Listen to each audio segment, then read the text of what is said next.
ನಮಸ್ಕಾರ ಸ್ನೇಹಿತರೆ, ನಾವು ಇವತ್ತು ಮಾಡ್ತಾಯಿದ್ದೀವಿ ಸ್ಪೆಷಲ್ ಪಲಾವ್. ಟೋಟಲಾಗಿ 3 kg ಮಾಡ್ತಾಯಿದ್ದೀವಿ.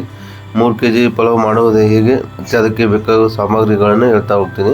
ಫಸ್ಟಿಗೆ ಒಂದು ಪಾತ್ರೆ ಇಟ್ಕೊಂಡಿದ್ದೀನಿ, ಅರ್ಧ kg ಎಣ್ಣೆ ಹಾಕ್ಕೊಂಡಿದ್ದೀನಿ, ಅದಕ್ಕೆ ಗರಂ ಮಸಾಲ ಹಾಕ್ಕೊಂಡಿದ್ದೀನಿ.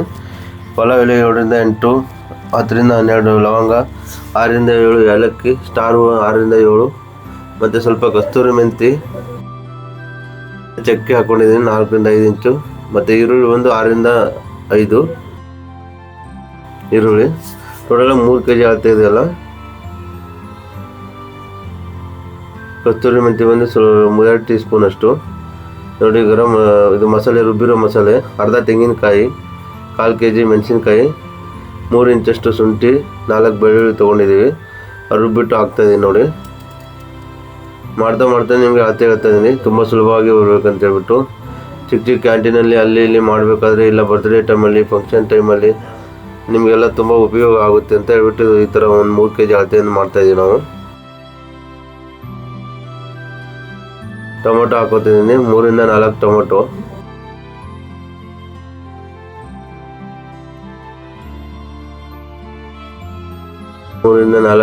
ಹಾಕೋತಿದ್ದೀನಿ. ಹಾಕೊಂಡ್ಬಿಟ್ಟು ಚೆನ್ನಾಗಿ ಹುರಿಬೇಕಿಲ್ಲಿ ಮಸಾಲೆ ಮತ್ತು ಇದು ಟೊಮೊಟೊ ಎಲ್ಲ.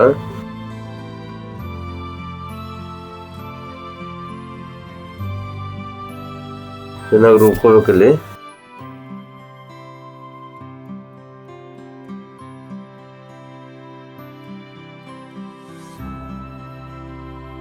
ಚೆನ್ನಾಗಿ ಹುರಿತಾ ಇದೆ ಮಸಾಲೆಗಳನ್ನೆಲ್ಲ.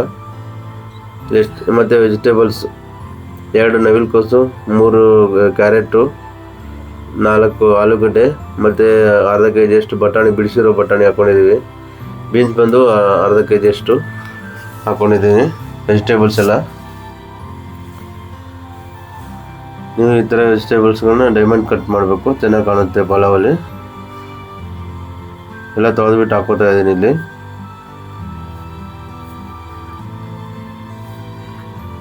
ವೆಜಿಟೇಬಲ್ ಹಾಕಿದ್ಮೇಲೆ ಸ್ವಲ್ಪ ಬೇಯಬೇಕಿಲ್ಲಿ, ಒಂದು 1/4 ಭಾಗ ಅಷ್ಟು. ಚೆನ್ನಾಗಿ ಹುರಿಬೇಕು ಇದಕ್ಕೆ ಒಂದು 7 ರಿಂದ 8 ನಿಮಿಷ. ಎಲ್ಲ ವೆಜಿಟೇಬಲ್ಸ್ ಹಾಕಾದ್ಮೇಲೆ ಆಮೇಲೆ ಸೊಪ್ಪು ಹಾಕೋತಾ ಇದ್ದೀನಿ. ಸಬ್ಬಕ್ಕಿ ಸೊಪ್ಪು ಸ್ವಲ್ಪ ಹಾಕೋಬೇಕು, 1/4 ಕಟ್ಟಷ್ಟು. ಸಬ್ಬಕ್ಕಿ ಸೊಪ್ಪು, ಪಾಲಕ್ ಸೊಪ್ಪು, ಮೆಂತ್ಯ ಸೊಪ್ಪು ಮತ್ತು ಪುದೀನ ಸೊಪ್ಪು, ಕೊತ್ತಂಬರಿ ಸೊಪ್ಪು, ಇನ್ನು 4 ಸೇರಿ ಇಲ್ಲಿ ತೊಳೆದ್ಬಿಟ್ಟು ಹಾಕ್ತಾಯಿದ್ದೀವಿ. ಎಲ್ಲ ಸೇರಿದು ಒಂದೇ ಕಟ್ ಹಾಕಬೇಕು, ಅಷ್ಟು ಮಾತ್ರ ಹಾಕೋಬೇಕು, 4 ಐಟಮ್ ಸೇರಿ. ಈ ಸೊಪ್ಪು ಹಾಕೋದ್ರಿಂದ ಡಿಫ್ರೆಂಟಾಗಿ ಟೇಸ್ಟ್ ಬರುತ್ತೆ, ಒಳ್ಳೆ ಟೇಸ್ಟ್ ಬರುತ್ತೆ. ನಿಮಗೆ ದೇವಸ್ಥಾನದಲ್ಲಿ ಎಲ್ಲಾದ್ರೂ ಮದುವೆ ಫಂಕ್ಷನಲ್ಲಿ ತಿಂದಿರ್ತಾರೆ, ಆ ಟೇಸ್ಟ್ ಬರುತ್ತೆ ಈ ಸೊಪ್ಪುಗಳಿಂದ.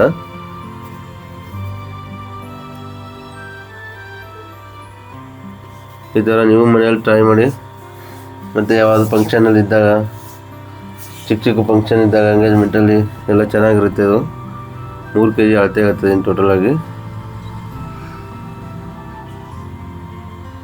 ಸೊಪ್ಪು ಹಾಕ್ಬಿಟ್ಟು ಚೆನ್ನಾಗಿ ಇದು ಮಾಡ್ಕೋಬೇಕು. ಇಲ್ಲಿ ಅರಿಶಿಣ ಬಂದು ಅರ್ಧ ಟೀ ಸ್ಪೂನ್ ಸಾಕು, ಜಾಸ್ತಿ ಬೇಡ, ಅರ್ಧ ಟೀ ಸ್ಪೂನ್ ಮಾತ್ರ ಸಾಕು. ಚಿಕ್ಕ ಹೋಟೆಲಿರೋರು ಎಲ್ಲ ಈ ಥರ ಮಾಡಿದ್ರೆ ತುಂಬ ಚೆನ್ನಾಗಿರುತ್ತೆ. 3 kgಗೆ ನಾವು ಟೋಟಲಾಗಿ 6 ಲೀಟ್ರ್ ನೀರು ಹಾಕ್ತಾಯಿದ್ದೀನಿ.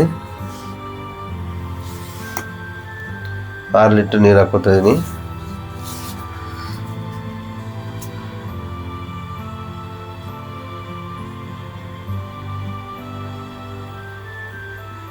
ಇಲ್ಲಿ ನಾವು ವೆಜಿಟೇಬಲ್ ಜಾಸ್ತಿ ಇರೋದ್ರಿಂದ ಒಂದು ಅರ್ಧ ಜಗ್ಗಷ್ಟು ನೀರು ಜಾಸ್ತಿ ಕೂಡ ಹಾಕೋಬೇಕು. ಯಾಕೆಂದರೆ ವೆಜಿಟೇಬಲ್ ಎಲ್ಲ ಬೇಯಬೇಕಲ್ಲ ಚೆನ್ನಾಗಿ, ಆದ ಕಾರಣ ಒಂದು ಅರ್ಧ ಜಗ್ಗಷ್ಟು, ಅರ್ಧ ಲೀಟರಷ್ಟು ನೀರು ಜಾಸ್ತಿ ಹಾಕೋಬೇಕು ನಾವಿಲ್ಲಿ. ನೀವು 1 ಜಗ್ ಅಕ್ಕಿ ತೊಗೊಂಡ್ರೆ 2 ಜಗ್ ನೀರು ಹಾಕೋಬೇಕು. 2 ಜಗ್ ಹಾಕ್ಕೊಂಡ್ರೆ ನಿಮಗೆ ಕರೆಕ್ಟಾಗಿ ಬರುತ್ತೆ. ಮೇಲೆ 1/4 ಜಗ್ಗಷ್ಟು ಎಕ್ಸ್ಟ್ರಾ ಹಾಕೋಬೇಕು, ಯಾಕಂದರೆ ವೆಜಿಟೇಬಲ್ಸ್ ಇರುತ್ತಲ್ಲ ಅದು ಬೇಯಬೇಕಂತ ಹೇಳ್ಬಿಟ್ಟು.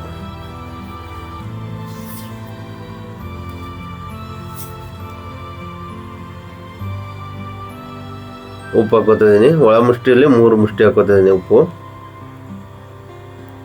ಲಿಂಬೆಹಣ್ಣು 1.5 ಲಿಂಬೆಹಣ್ಣು ಹಾಕ್ಕೊಂಡಿದ್ದೀನಿ ಇದಕ್ಕೆ. 1.5 ಲಿಂಬೆಹಣ್ಣು ಸಾಕು ಇದಕ್ಕೆ. ಜಾಸ್ತಿ ಹಾಕ್ಬಿಟ್ರೆ ಜಾಸ್ತಿ ಹುಳಿ ಬರುತ್ತೆ. ನೋಡಿ ಈ ಥರ ಚೆನ್ನಾಗಿ ಕುದೀತಾ ಇದೆ. ಒಂದು 5 ನಿಮಿಷ ಕುದಿಯೋಕೆ ಬಿಡಬೇಕು, ಯಾಕಂದರೆ ಎಲ್ಲ ತರಕಾರಿ ಚೆನ್ನಾಗಿ ಬೇಯುತ್ತೆ. ಚೆನ್ನಾಗಿ ಕುದ್ದಾದ್ಮೇಲೆ ಅಕ್ಕಿ ಹಾಕೋಕೆ ಸ್ಟಾರ್ಟ್ ಮಾಡಬೇಕು. ನಾವು ಅಕ್ಕಿನ ತೊಳೆದಿಡಬೇಕು. ನಾವು ಒಗ್ಗರಣೆ ಹಾಕೋಕೆ ಸ್ಟಾರ್ಟ್ ಮಾಡಿರ್ತೀವಲ್ಲ ಅವಾಗೇ ತೊಳೆದ್ಬಿಟ್ಟು ನೆನೆಯೋಕೆ ಇಡಬೇಕು. ತುಂಬ ಅಗಳಾಗಿ ಅನ್ನ ಉದುರಾಗಿ ಚೆನ್ನಾಗಿ ಬರುತ್ತೆ, ಅಂಟಲ್ಲ, ಕಿಚಡಿ ಥರ ಆಗಲ್ಲ ಅನ್ನ. ನಾವು ಒಗ್ಗರಣೆ ಸ್ಟಾರ್ಟ್ ಮಾಡಿದ ತಕ್ಷಣ ಅಕ್ಕಿ ತೊಳೆದ್ಬಿಟ್ಟು,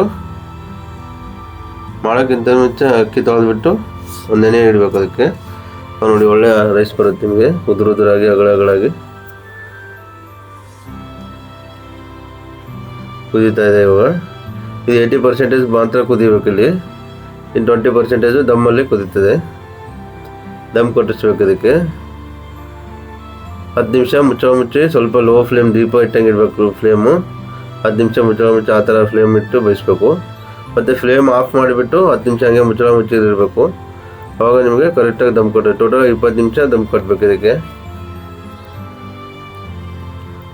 ತುಂಬ ಚೆನ್ನಾಗಿ ಬರುತ್ತೆ. ಅವಾಗ ನಿಮಗೆ 80% ಮಾತ್ರ ಇವಾಗ ಈ ಥರ ಬೇಯಬೇಕು. ಇಲ್ಲಿ ಇದು ನೋಡಿ 80% ಬೇಯ್ದಿದೆ. ಯಾವುದೇ ನೀರೆಲ್ಲ ಕಾಣ್ತಾಯಿಲ್ಲ, ಮೇಲೆಲ್ಲ ನೀರು ಕಾಣ್ತಾಯಿಲ್ಲ, ಒಳಗಡೆ ಸ್ವಲ್ಪ ಕಾಣಿಸ್ತಾ ಇದೆ. ಈ ಟೈಮಲ್ಲಿ ದಮ್ ಕೊಡಿಸ್ಕೋಬೇಕು. ನಾವು 10 ನಿಮಿಷ ಲೋ ಫ್ಲೇಮಲ್ಲಿ ಇಡಬೇಕಂದ್ರೆ ದೀಪ ಇಟ್ಟಂಗೆ ಇಟ್ಬಿಟ್ಟು 10 ನಿಮಿಷ ಬೇಯಿಸ್ಬೇಕು. ಆಮೇಲೆ ಫುಲ್ ಆಫ್ ಮಾಡಿಬಿಟ್ಟು 10 ನಿಮಿಷ ವೇಟ್ ಮಾಡಿ ಆಮೇಲೆ ಓಪನ್ ಮಾಡಬೇಕು. ಇದಕ್ಕೆ ಆವಾಗ ನಿಮಗೆ ಕರೆಕ್ಟಾಗಿ ಸಿಗುತ್ತೆ. ಇದು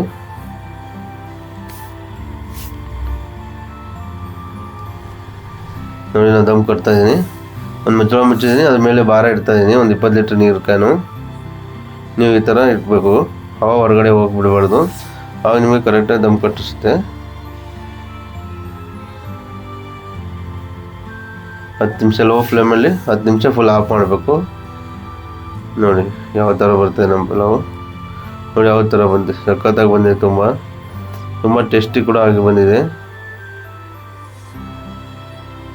ನೋಡಿ ಕಲರು ಎಲ್ಲ ಎಷ್ಟು ಚೆನ್ನಾಗಿ ಬಂದಿದೆ. ಆ ಸೊಪ್ಪುಗಳು ಹಾಕೋತಿಲ್ಲ, ಆ ಸಲುವಾಗಿ ಈ ಥರ ಕಲರ್ ಬರುತ್ತೆ. ಎಲ್ರಿಗೂ ಧನ್ಯವಾದಗಳು. ನೀವು ಈ ಥರ ಟ್ರೈ ಮಾಡಿ.